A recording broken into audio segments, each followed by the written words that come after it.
Yo, everybody, this is Heat Override, back with another episode of Bring the Pain!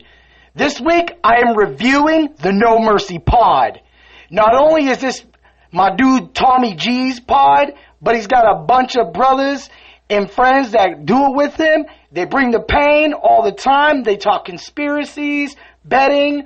They do DFS plays. When it's football, baseball, any time of the season, you just got to catch it. If you're not a sub, sign up at GuruElite.com. Until further ado, let's get right to it.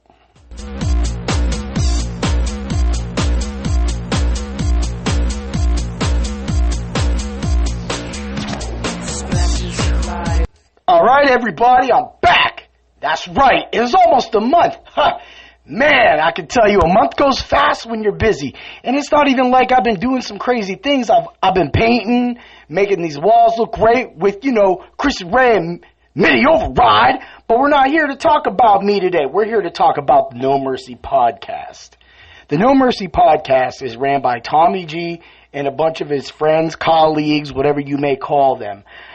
Of course, I was turned on to this because I've been following Tommy for a very, very long time. As I used to call in back in the day on Sirius XM and go completely bonkers. That's where Bring the Pain came from. There's tons of audio and crazy times to be had back when it was Doc Roto, Boy Chi. But now times have changed. Everybody's doing their own thing. So we do our things, but this thing is about his thing. Because it needs to get out there. This podcast may be dirty at times. It may be crazy. And it's not for the lighthearted. But I never said it was. And they don't want no snowflakes listening to the shit. So fuck that. If you're a snowflake, then you're a crazy person. You just got to believe your beliefs and don't put them on us. Till then, we're going to do podcasts and talk shit about you. Anyway, I'm going to do a review of most of the hosts and some of the best shows with, guest hosts that were had. And that's how we're going to do it. First, we're going to start it with Mad Lab. I mean, his fucking dude is a hard-nosed motherfucker. He comes on the air, has the greatest ideas, concepts. I mean, there's nothing he can't do. Nothing he can't do. Oh, yeah, Mad Lab going to the top. He can remember anything. We're sitting here listening to these podcasts, and this dude's bringing up things, and his boys are freaking lost, man. They're like, what? And that's what Matt does. Matt puts everybody on the spot, and he hates everything, too. So whatever segment of Mad you don't like or whatever you want to have the best, do know this. He got some pictures of some food, and that man does like to eat. So, I mean, he needs fuel for that fucking jacked body he got. Oh, yeah! So, let's move on to, the bod No Mercy, K-Dog here. Yeah, this dude's hardcore. He comes in with the fuck's up, son. The minute he freaking said that, right from the beginning, the first time, I was like, that's exactly how I fucking say it. The fuck's up, son. That's right. Oh, yeah. Every time I hear that shit, I be waiting for it, too. Rob trying to come in with some crazy shit, but he's trying to steal Kurt's shit. But that's a little beef that hasn't been brought back up recently. But I think that's because they did some simopods, and they didn't really want to go in. And for some reason, Rob be going silent for a minute. All right. Well, we're talking about it, but let's go right to the alcoholic. Oh, yeah. He got the little things. He's got the algorithms, and he puts things in it. Yeah. Yep. I'm like, yeah.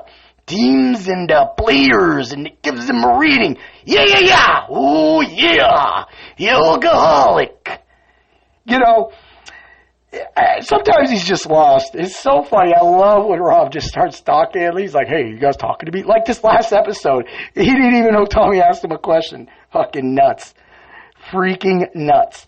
So, that being said, and this dude, he freaking really loves The Bachelor. They're on the whole thing today, but The Bachelor, he's like all in. He's straight all in. It's so funny. Because I get why you guys watch it. I do. I really do. We watched it for that reason at one point too. But then sometimes, man, you can only take so many puke-ass bitches and fucking pussy-ass dudes.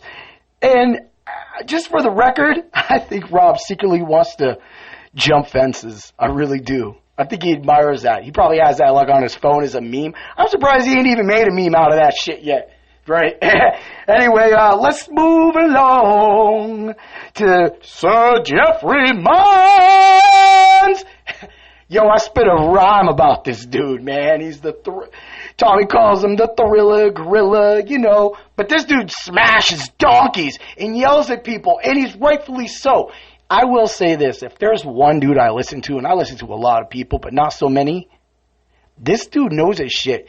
Last year, he displayed that during this podcast, and this is, again, why you listen to this podcast.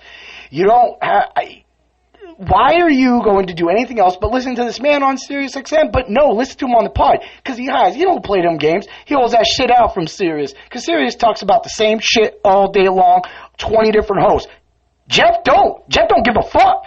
Jeff just brings the motherfucking pain, and he lets it, and he screams. He actually screams louder than me. Like, he's different. He gets a little whinier, and he's like, yeah, you know, and I'm like, ugh. So, yeah, ooh, yeah. So that's Jeff. But he is so analytical. He tells you corners that are going to be in positions. He tells you plays. I don't need to tell the guys this.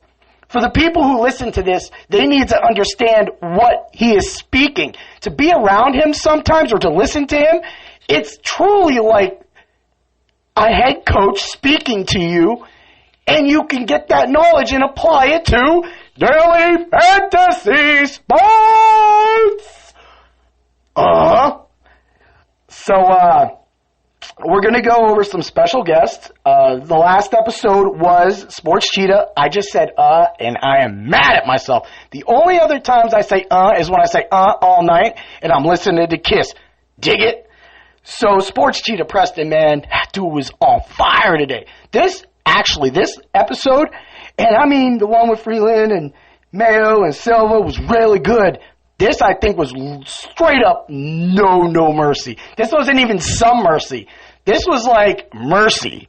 Well, the guys kind of got into it with the whole Colton thing, but when it really got down to the analytics, it was straightforward. You literally could read into their minds by the way Tommy and Preston were going back and forth with each other. And Rob was just fucking missing. I was waiting for Rob. Like, Rob was gone for, I think, 45 minutes. I think he secretly ripped up those paper towels, because where was he? And I didn't hear anything ripping in the background. I mean, I ain't trying to say anything, but if I was doing a podcast like my last one for Kiss and the cat jumped out the window, you better watch out. But this isn't about no conspiracy theories. This is about the guests. And Preston was really good. And I know that there's going to be more from him. What he's doing right now for that other company that, I'm not going to mention, but we all know, is amazing.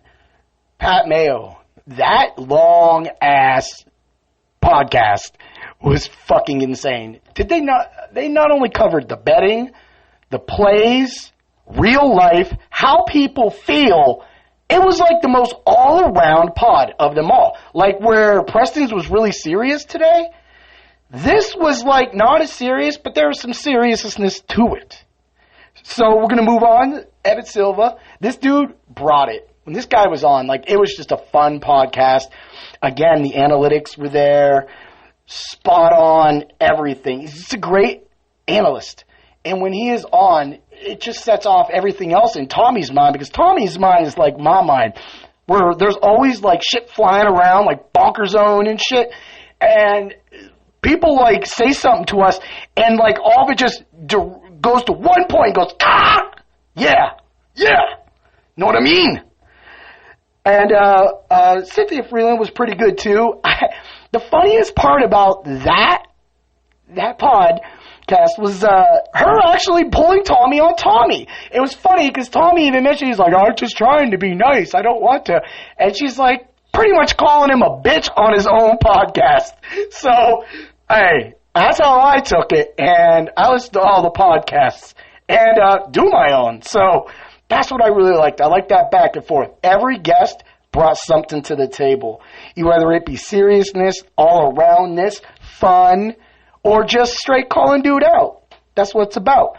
All right, well, 10 minutes in, without further ado, Sir Tommy G is the last man on the list. This dude's a straight motherfucking G. Quote that off. Easy E. Man. You know, the first time I remember hearing him call in back in the day, and then he teamed up with Doc Roto. And from there, it was just like, it was just nuts. Like, I was literally in DFS crazy mode at that time. And that's why, like, my whole DFS site, Married with DFS, is named that. Because, you know, it was like Married with Children, Married with DFS. I call it that because my wife got into it. She called in. She brought the pain. I mean, I got suspended. I couldn't even call, man. So, like, for a week, I had to sit there and be like, rah. And this man did it. This man got me as the front of that show as you was rising to the top. And that is an honor. So not only has he, you know, did honorable things for me, but he's always allowed me my 60 seconds. And that was always fun. I always loved to just go trip bonkers. I broke the radio many times. I'm pretty sure they got in trouble with me because I just don't talk DFS at times. I just come in and I'm like, fucking trooper, you know what? Doesn't matter, brother. Did it. And I would just go crazy bonkers. But that's not about it. This man's DFS knowledge is fucking nuts. Like, he's crazy ass plays. And that's why sometimes, like, I'm like Tommy, and I'm like Doc, too. My boy Doc Roto. Like, I like to take one motherfucking shitty dude, that's why I call myself the shitty pitcher whisperer, and pick him. And this goes crazy off of, like, Tommy, because Tommy was always talking about being contrarian and playing these great plays. So you want to mimic some of that, but you also want to make it your own. And that's what the Scout Army was about, and that's what the Elite Mafia does nowadays.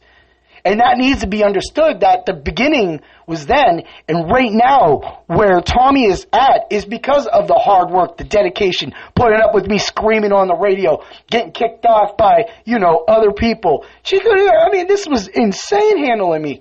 And at the same time, he has paved the way for many people, and you don't even know why. Because he worked himself to the top. He did his 9 to 5 or whatever job until he was confident enough to make that next step. As he talked in one of his earlier podcasts, that, you know, he really had to work past people to really become his own because he was too edgy. That's what this world doesn't have anymore, is enough edge. And if you're too edgy, you get labeled. And sometimes he gets labeled. But he's not about that. What he's about, Tommy is about loving those screenshots that come in and seeing his subs hit, as well as Jeff Mans and everybody else that I've mentioned on this part. Everybody loves that at Guru Elite. They love when the Elite Mafia subs or anybody gives them, you know, anything positive. I mean, who doesn't? And they are there to take the bad too. But some of you guys go too far because you have to understand you are the player in the end. And taking advice from Tommy or any of the guys is what it is. It's advice. Remember, you can always be more. But Tommy is always more because he's always thinking. He's ahead of the curve. He always keeps himself moving in motion ahead of the game. The same way we called so many things so many years ago, he still does today. His conspiracy series, his betting, even when he's cold, it doesn't matter. He will be hot. And when he's hot, he fucking explodes. Oh, yeah. He sits there and he comes out like guns a-blazing. Yeah, and like, he just says, I'm going to lay 1,000 on Baylor. No, he doesn't want Baylor. He wants other teams. And that's what it's about. And he also believes in hot streaks, too, away. So, unfortunately, for all you people with, you know, algorithms or you got numbers, I'm a hot streak believer too. I believe that if this man has hit 10 balls in a row and he's going up against Lieutenant Kyle Kendricks, he's taking Kendricks' yard. And that is truth. At the same time, I will whisper that motherfucker against a shitty ass team, Kendricks that is, and I will cash. And that is what being elite is, and that is how you bring the pain to the No Mercy Podcast. Let's get it all in. At No Mercy Pod on Twitter. At Tommy G on Twitter. At The Alcoholic on Twitter. At MadLab MMA. on Twitter, at The Bar No Mercy on Twitter. Here we go. At Jeff_Mans on Twitter. At Sports Cheetah. At Pat Mayo. At Evan Sylvan. At C. Freeland. Get in. Get in. Follow these people and go to the top. Because you know, the cream always rises to the top. Dig it? Yeah! That's what we do. And I'm signing out. I hope everybody had a great podcast. I hope I didn't scare any of you. Have a great night, everybody.